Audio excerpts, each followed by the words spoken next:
The Council of Governors now want striking healthcare workers to shelve their demands, which it has termed unrealistic in the current global financial situation. The Council's chairperson, Wycliffe Oparanya, says counties have already spent a lot of money in the COVID-19 response and wants the medics to end their strike and allow negotiations with the employer, as they are needed the most at the time the country is battling the coronavirus pandemic.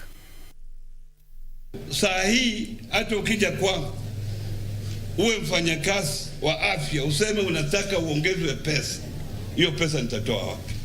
Oparanya is calling upon striking healthcare workers to resume duty and help the nation fight the coronavirus pandemic that has battered nearly every sector. The Kakamega governor claimed the demands by healthcare workers were unrealistic, but only promised that county governments will try to address what they are capable of doing. Na sisi tunapambana nao, tuone ya kwamba wakifanya kazi wana vifaa ambazo zinatakikana. Lakini kufika saa hii watu waende mgomo na tunataka tupigane na ugonjwa, itafanya watu wetu wakufe kwa wingi. While Busia Governor Sospita Ojamong encourages Busia residents to consider private and missionary hospitals, saying talks to end the strike may take long.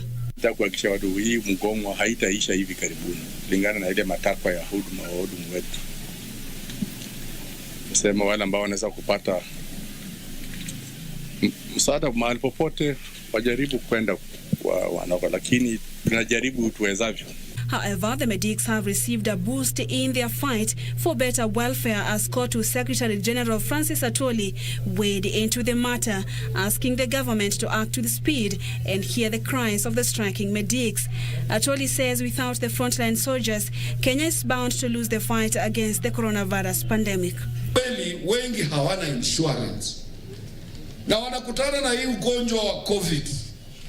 Hii ugonjwa ni mbaya sana, umeua madaktari wengi, na ukiangalia list ya madaktari wamekufa 3/4 ni Waluhya, wale wa maana kabisa wengi.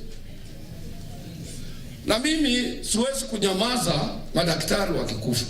Sentiments resorting with a position taken by health rights activists who want the government to give priority to healthcare workers if it's committed to dealing with the pandemic. The lobby group in the health sector says it was unfortunate that healthcare workers are suffering, yet many cartelled away millions at KEMSA and are now dancing with their loot. We demand that the Ethics and Anti-Corruption Commission and the Director of Criminal Investigation fast-track independent investigation on the already suspected cases of corruption at national and county levels involving the KEMSA case, the medical equipment supply case, the Afiagate scandal, and lastly the COVID-19 funds.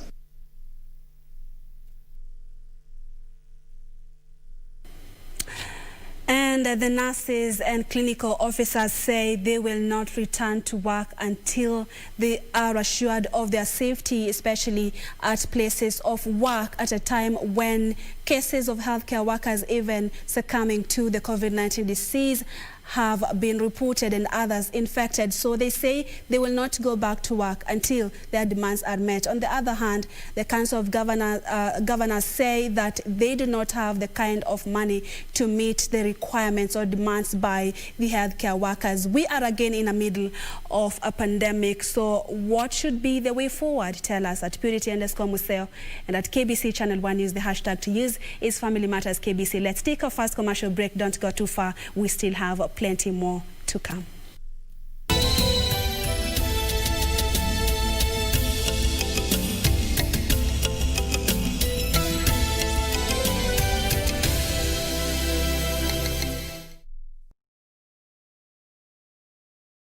When the world changed, it made us go back to the simple joys and love the little things even more, like serving up your best, eating together, and sharing more.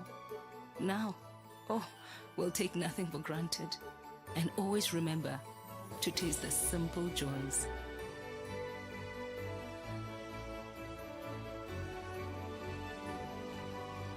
Enjoy the magic of Christmas with Coca-Cola. Only you can do what no man can do. Winners Chapel International Nairobi invites you to join us at Shiloh 2020. Theme: Turnaround Encounters. Come full of expectation. 8th to 11th December 2020 as we broadcast live from Faith Tabernacle, Ota, Lagos, Nigeria, with the Bishop Dr. David Oyedepo. Live on KBC Channel 1 and Radio Taifa from 10 p.m. to midnight.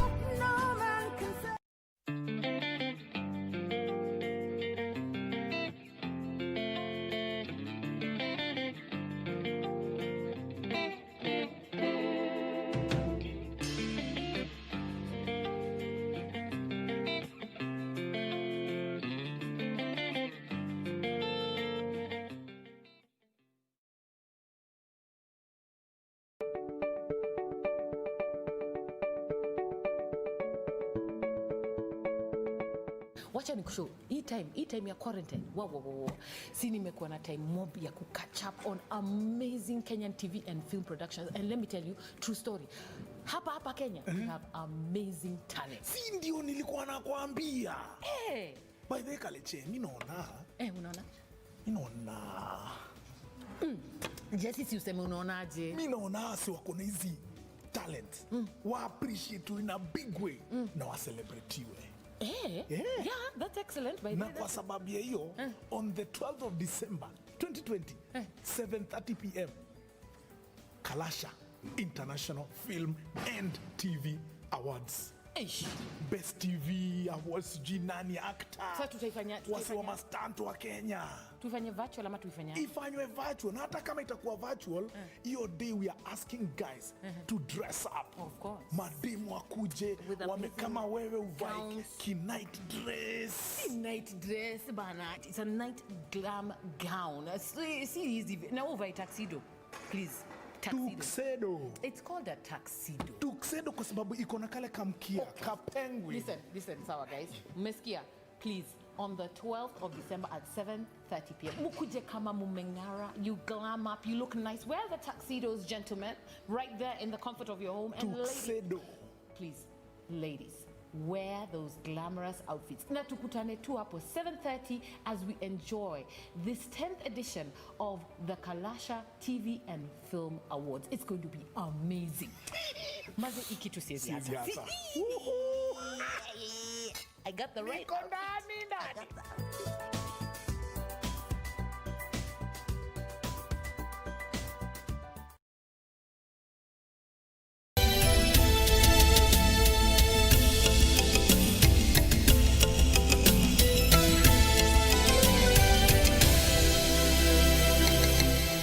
Many thanks for staying with us. You're watching Channel 1 Weekend.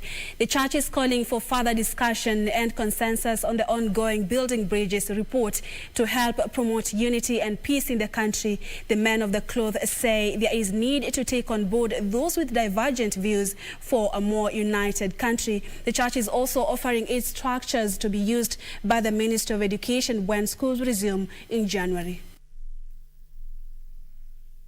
The church has remained tight-lipped on whether it will support the Building Bridges Constitutional Amendments 2020 proposals or it will oppose it, but instead piling pressure for further deliberations, saying all is not lost.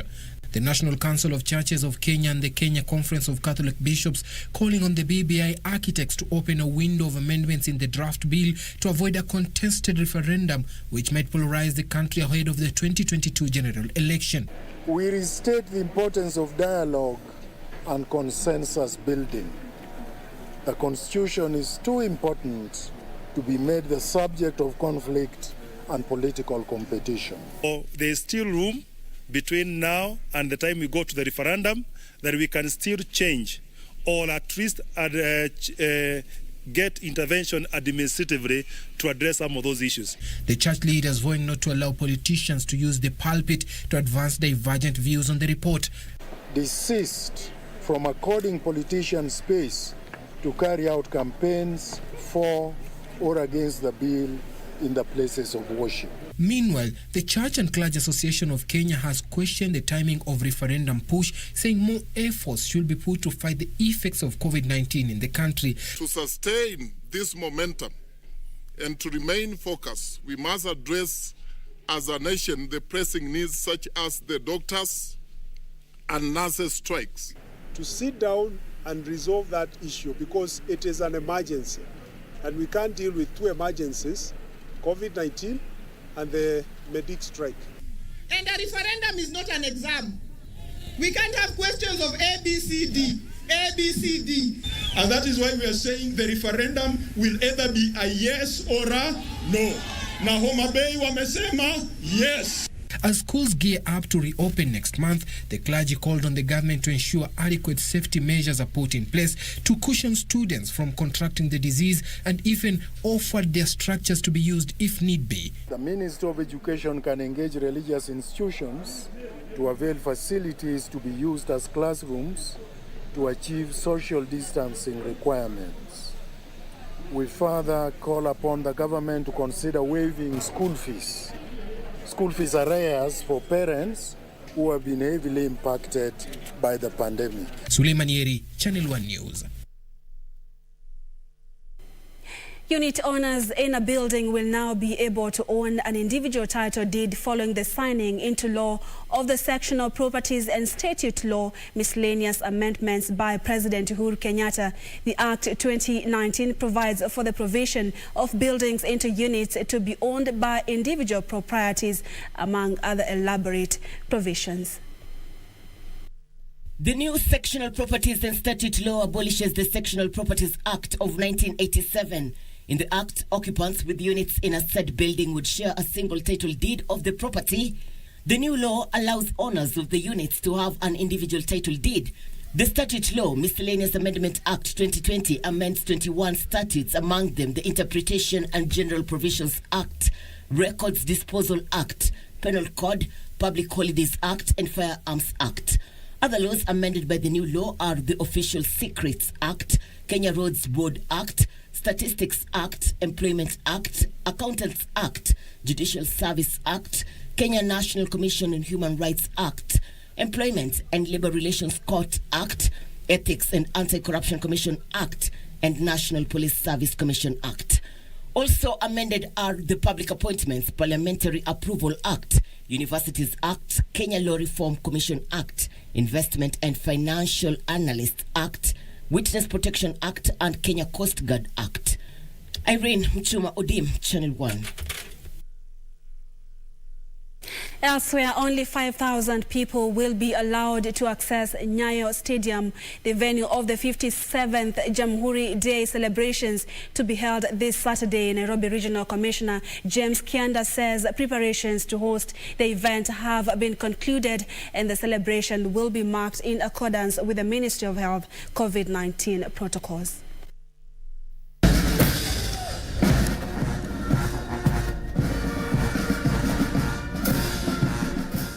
National Police Service in their rehearsal for this year's Jamhuri Day celebrations at the Nyayo National Stadium.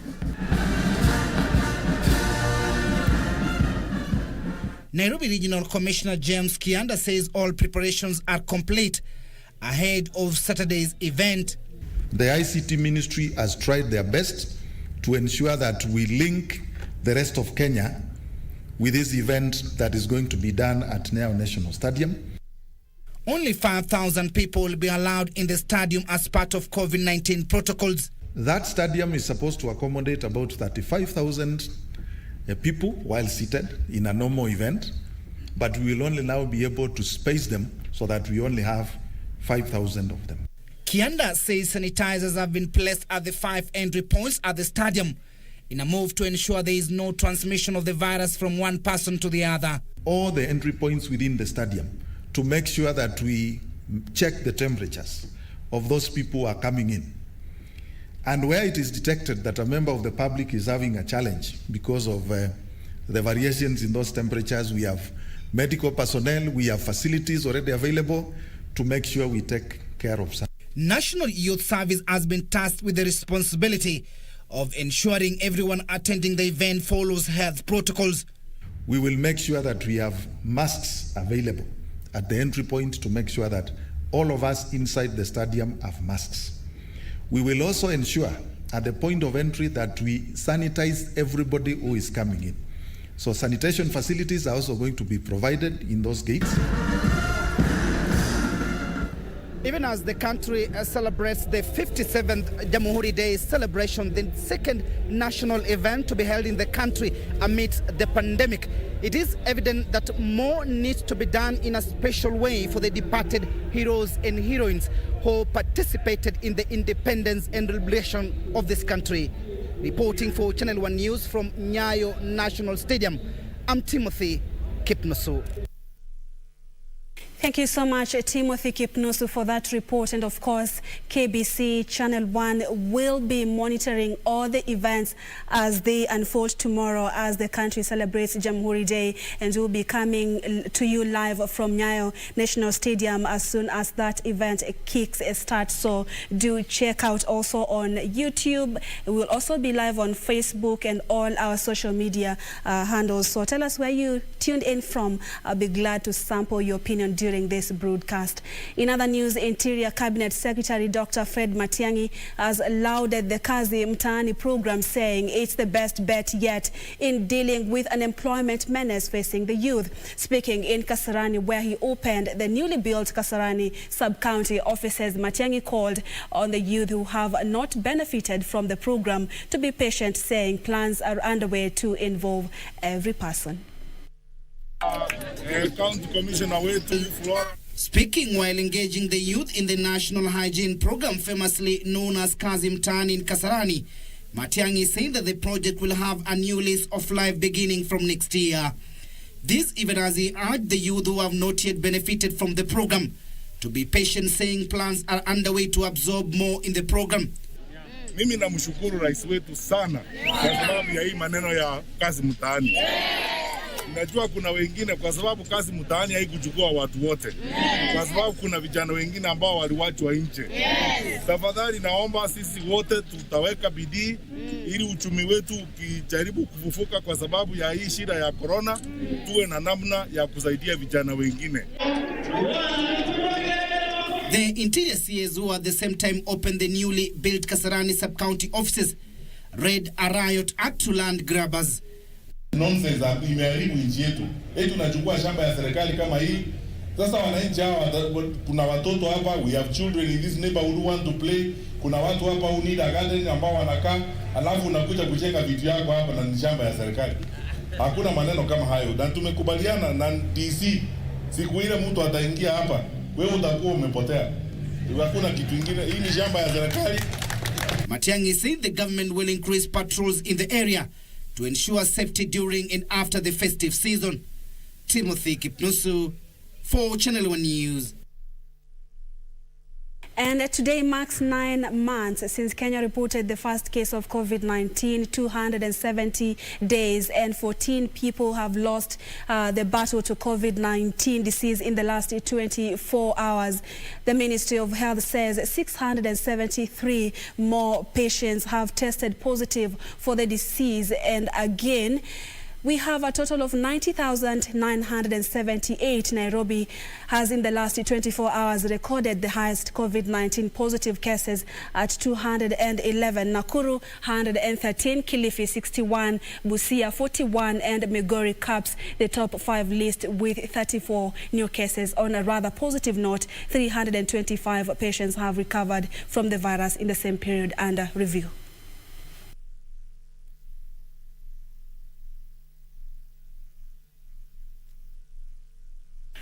Again, it's 9 months on. Let's get to the basics. Just wash your hands, sanitize, and stay at home if you can. It's a personal responsibility. When you are infected with COVID-19, you will realize how expensive this disease is to manage. This means staying at home. If you are self-employed, that's loss of income. If you are working in a company where they cannot wait for you, that means loss of employment. So let's take it personal. In other news, Laikipia County government has unveiled Nanyuki town's first ever monument that will be used to commemorate the 100 years the town has been in existence since it was gazetted by the colonial government. The monument erected at the heart of the town will contain vital information about the town, where visitors will read its history. Constructed by the Laikipia County Assembly, the headstone in its pyramid shape pinpoints Nanyuki town from the global Kenyan and Laikipia County map for an easy identification. Speaking during the unveiling ceremony, Speaker Patrick Waigwa said that it is through good governance that the town has grown to its current status, and many investors are still streaming in looking for space. In Nairobi, parents from Buruburu Girls High School are up in arms with the developer of a nearby estate for allegedly grabbing an access road despite a court order stopping the acquisition of the said piece of land. Led by the school's PTA chairman, the parents claim the private developer demolished the school's perimeter wall despite the court order. We find it is quite insecure, and now we ask that, as our legal counsel has said, we're just hoping that all will be well and we will get back our driveway. Elsewhere in Embu County, 2 people escaped death by a whisker after their car was reduced to a wreckage by a canter truck along Embu-Kiritiri Highway. The truck that was carrying bags of maize lost control and landed on the private car that was transporting meat. Moses Nyaga, a father of 3, is counting himself lucky for coming out of the wreckage unhurt. Nikaona lori imetoka pande ya juu ikiwa hata high speed. Sasa huko mafikiri yangu ni breki haikuwa nayo. Sasa akijaribu kukata teremke pande ya chini, ndio ameweza kutulalia sisi na gari yetu, lakini tulikuwa tumejaribu hata kumuondokea kabisa. Tulikuwa wawili, lakini Mungu ametusaidia, tumetoka sote tukiwa wazima. Meanwhile, stakeholders in the tea sector are apprehensive that the tea bill currently awaiting President's assent will save the already limping tea sector. Thika MP Patrick Wainaina says passing into law of the tea bill will be the best Christmas gift for the farmers. It's the issue of saying that the tea has not been purchased by the auction and it has to go through the direct buyers. That is where our problem is. Those are the cartels that we want to deal with, and the bill deals with those cartels. In Kirinyaga, Governor Anne Waiguru was installed as the chief patron of Daughters of the Mountain. The faction is comprised of young, established women in both professional and business fields. The group, which comprises of women from Kirinyaga, Kiambu, Nyeri and Nakuru counties, was inspired by the fact that she had endured many battles to become the first women governor in Mount Kenya region. And when someone is picking a stone to hit at a woman, you as a woman should be the last person. You cover the nakedness. If there is, you call them aside or send somebody. There's ways. Finally, Bungoma County Commissioner Samuel Kimiti has warned that the youth against being used to disrupt funerals for monetary gains. Ikiwa kuna mtu yoyote anafikiria atalete maneno ingine isipokuwa ya kusika ama kusidikisha mheshimiwa wetu, huyu hata tunamwambia ikiwa hakuji masishi asijaribu hata kuja. The administrator was speaking ahead of the burial ceremony of the late Kabchai MP James Lusweti Mukwe.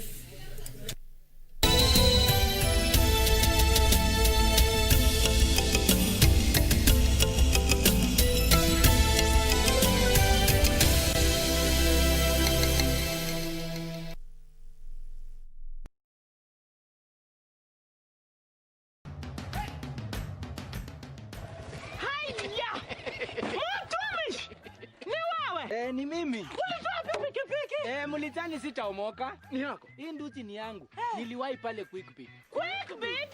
Quickbit imekuja kusaidia wananchi kama sisi. Nilinunua 399 shillings. Juu nilikuwa the lowest unique bidder. 399 shillings. Quickbit shilingi moja unaweza nunua free. Shilingi 2 unaweza nunua micro. Shilingi 5 unaweza nunua hata gari. So tupeleke huko hata mtu aende huko. Jiunga na Quickbit ni rahisi. Enda kwenye M-Pesa, bonyeza paybill kisha weka business number 4032353. Kwenye account weka kodi ya bidhaa unayotaka na bidi yako ya chini zaidi. Kwa mfano TV 16. Kisha weka shilingi 20 tu kama idadi yako. Weka bidi yako pia kwenye www.quickbit.co.ke. Kumbuka, bidi ya chini zaidi ya kipekee ndio ununua. Quickbit, bidhaa bora kwa bei ya chini. The Kenya Film Commission presents the 10th edition of the Kalasha International Film and TV Awards 2020.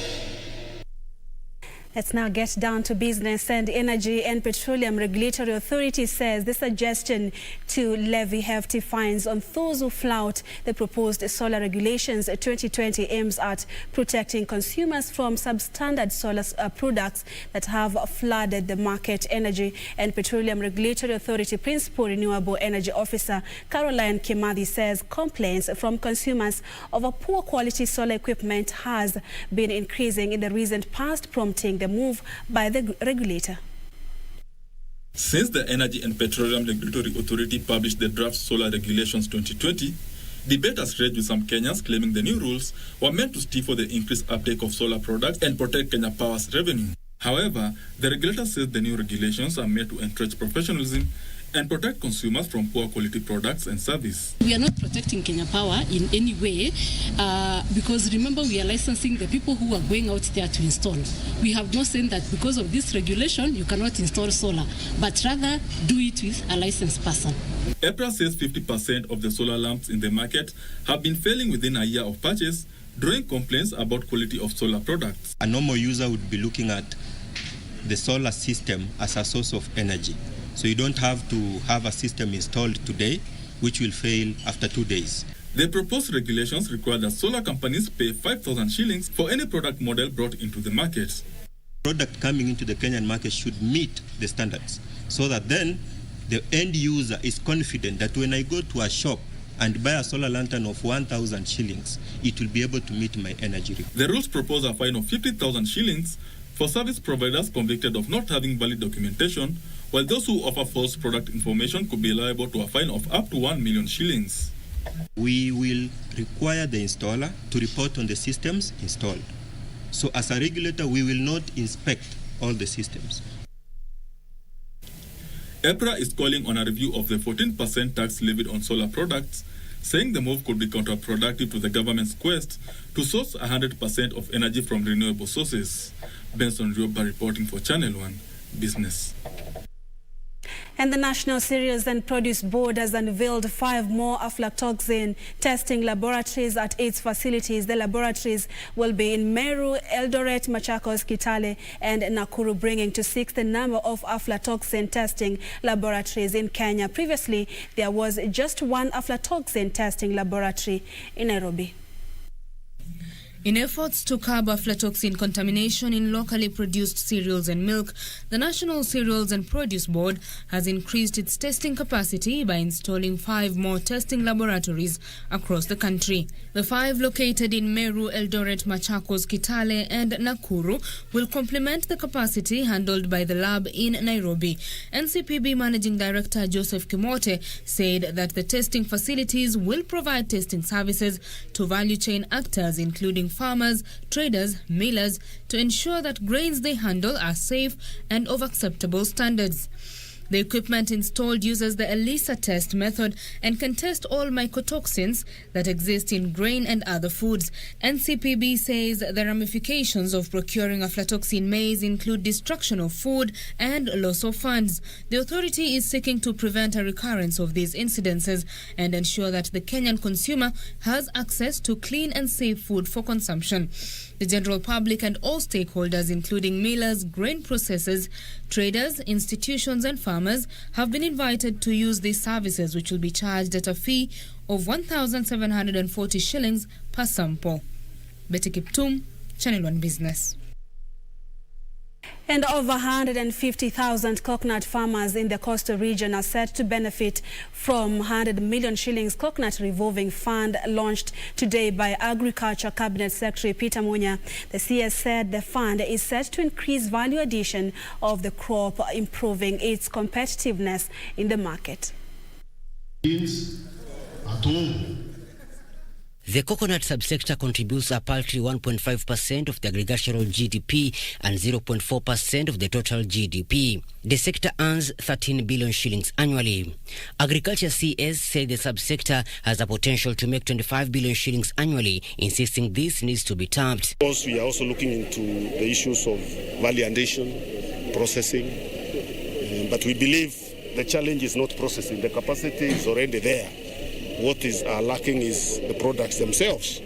Then we move now into expanding capacity. Munya added that there is need to ensure sufficient inputs reach the farmers to increase production from the current 35 nuts per tree to 150.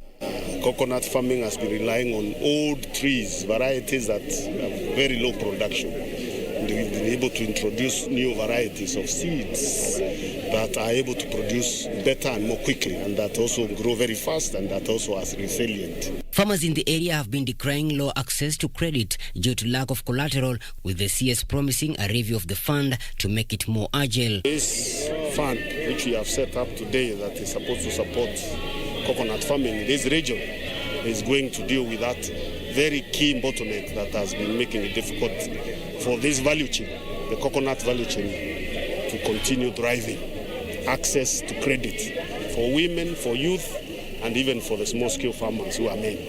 Kwale County Governor Salim Vuria, who was in attendance, pledged support to the subsector through drilling boreholes and building dams to facilitate irrigation. Tumekuwa tukizungumza sana kuhusu vile tutaboresha na kuimarisha ukulima wa nazi. Kwa hivyo katika jumuiya ya Pwani sote magavana tunaunga mkono kilimo hii iwe ni ya biashara. Implementation of new policies on this revolving fund, the farmers are set to reap more benefits from this cash crop. Reporting for Channel 1 Business News from Kwale County, I'm Michael Mundiga. Tunisia's Agriculture Ministry has launched a direct-to-consumer program to help farmers who have lost significant revenue due to the pandemic, offering farmers the chance to deliver their fresh date fruits to consumers at open-air marketplaces, with most marketplaces suffering heavily due to the COVID-19 health crisis. Tunisia's interprofessional group of dates is financing dozens of special trade fairs throughout the country as part of the Agriculture Ministry's marketing program to connect producers directly with consumers. Here are the details of this and more in our international business roundup. Tunisia's Agriculture Ministry marketing program to connect producers directly with consumers aims to generate an increase in local consumption of date fruits and fill gaps in distribution channels which were disrupted by the pandemic. Tunisia expects date production to exceed local demand in the next few years, with forecasts predicting record harvests of more than 400,000 tons by 2025, partly due to the cultivation of over 30,000 hectares in the southern region of the country for date palm trees. This year's harvest season produced around 345,000 tons.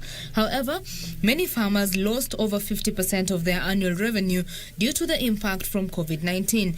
Tunisia expects to export 130,000 tons of dates to Europe and Asia. Meanwhile, Disney plans for a major expansion of its Star Wars and Marvel franchises on its Disney Plus subscription streaming service. The company said that its upcoming films, Peter Pan and Wendy and Tom Hanks' Pinocchio, would be launched directly onto Disney Plus, skipping theaters. Disney is the latest major studio to divert its focus from cinema to streaming. Warner Brothers says all its 2021 releases would debut on HBO Max. The coronavirus crisis has hit the film and entertainment industry hard, and cinemas are desperate for content to lure viewers back with new entertainment that can initially only be seen on their screens. Finally, the U.S. Federal Communications Commission has ordered certain U.S. telecommunications companies to remove Huawei equipment from their network. The Federal Communications Commission has also started the process of revoking China's telecoms authorization to operate in the U.S. The rip and replace order is the latest move by the U.S. against Huawei, made on national security grounds. The latest order includes subsidies for smaller carriers for removing and replacing the equipment. However, the Federal Communications Commission cannot actually implement the reimbursements without the approval of funding from Congress. Betty Kiptum, Channel 1 Business.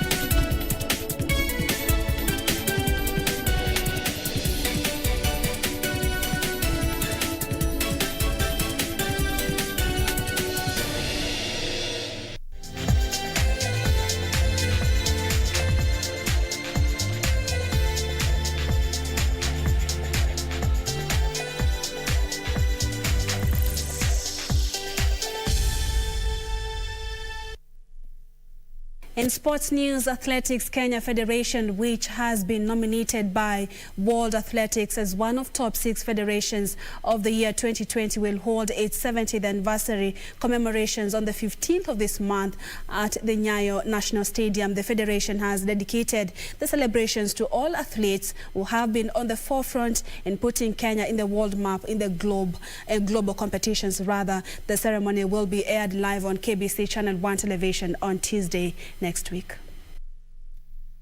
Athletics Kenya 70th anniversary celebrations, which will be held at the Nyayo National Stadium next Tuesday and broadcast live on KBC Channel 1, will include marching by a selected number of former and current Kenyan athletes from 1950s to date, a display of athletics equipment, implements, medals and artifacts from 1950s to date.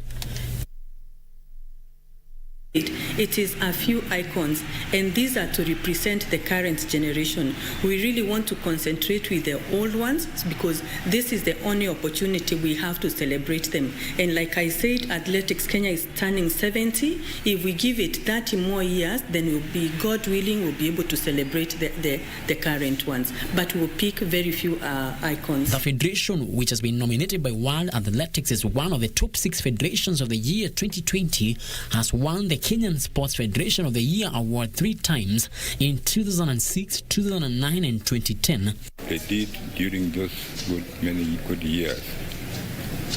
We need to have such information given by the technical leaders to ensure that these young men run clean. Ni kitu muhimu sana. Na tunachukua constitution yetu ya Athletic Kenya ifuatwe kamilifu. Alafu kama iko shida tunajua kutatua ile shida yetu. Kwa sababu najua ukibomoa nyumba yako, nyumba inabeba watu wengi na inasaharibu. So ile kitu iko ni uongozi mwema na tunapatia heshima. It was founded in 1951 as Kenya Amateur Athletics Association from 1951 until 2002, when the organization changed the name to Athletics Kenya. The association was formed as a requirement in any country wishing to send athletes to international competitions, especially the British Empire and Commonwealth Games.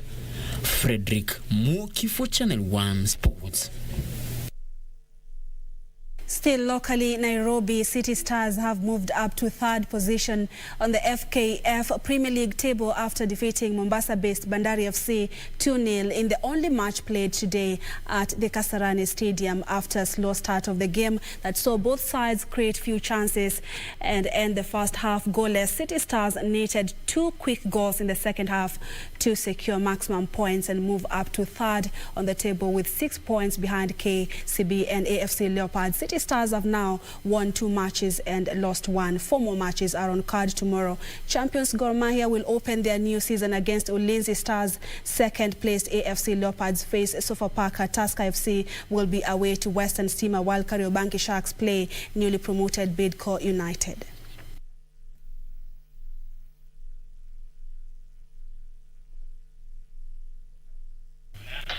And Leeds have a paucity of centre-backs as they prepare to welcome West Ham at Elland Road tonight, with Robin Koch out for up to 3 months following knee injury and Diego nursing a muscle strain. Head coach Marcelo Bielsa has indicated that Luke Aling will deputise alongside Liam Cooper, while Rodrigo will start. West Ham's top scorer Michael Antonio is again doubtful too.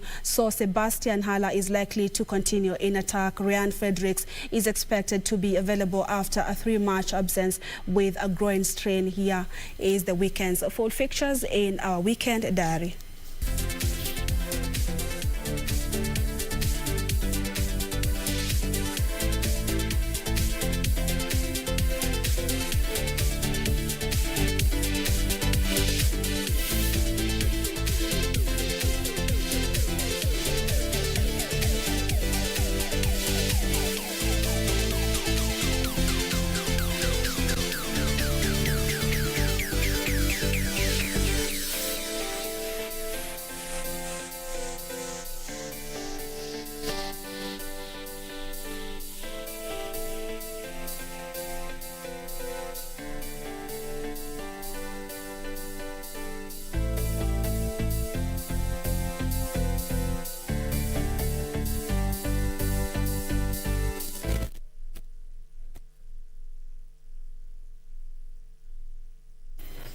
So that Weekend Diary brings us to the end of Channel 1 Weekend this Friday night. Let me quickly have a look at 2 or 3 of your feedback. Bernard Kituri watching us live from Yaya Center, that's on our Facebook Live, and Robin Gatana watching from Egentubi. And then we have Ricky, you're saying you're watching from Kithungo, watching from Siriwo. And then on Twitter, let me just have a look at 2.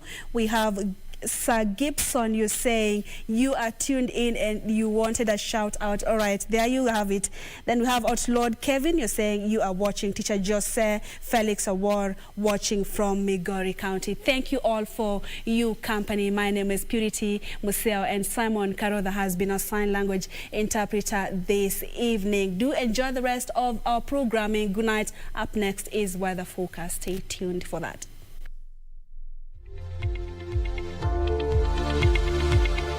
Good evening, this is Channel 1 Weather Updates. My name is Irene Mchuma Odem. We're looking towards a sunny Jamhuri Day. Yes, tomorrow, Saturday, it will be sunny, especially during the morning hours. But before we get into the nitty-gritty on that, let's establish what is happening tonight. And most parts of the country have been covered with partly cloudy conditions, save for the Lake Basin region and western parts of the country, where there are showers accompanied by thunderstorms. But that is just over a few places. Tomorrow, as I mentioned earlier, it will be sunny right from the northern parts of the country to the coastal strip, southeastern lowlands, the Lake Basin region, western parts of the country. There'll only be wet conditions of a few places. This will affect Malindi and Mombasa areas during the early morning hours. In the afternoon, there'll only be showers accompanied by thunderstorms in a few areas of Kisii, Kakamega, and Narok. The northern parts of the country, the coastal strip, will mainly experience sunny intervals, but a few areas in mountainous regions, Meru and Nyeri, will experience wet conditions during the afternoon hours. Let's cross over to temperatures. This is it. The highest across the country will be experienced in Mandera and Lodwar at 35 degrees Celsius. The capital will experience highs of 24 degrees Celsius. A perfect weather for us to take advantage of light clothes and also engage in outdoor activities. Be well. See you tomorrow. God willing.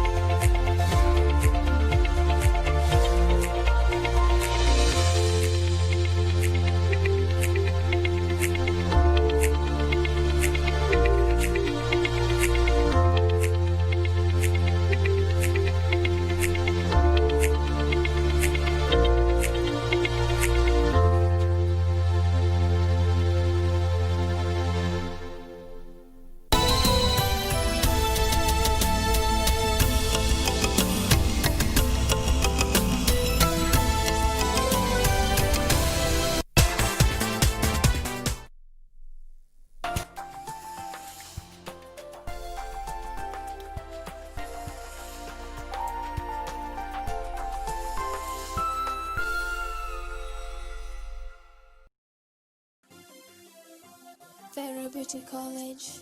Vera Beauty and Fashion College, with branches in Nairobi, Eldoret, Thika, and Meru. Did you know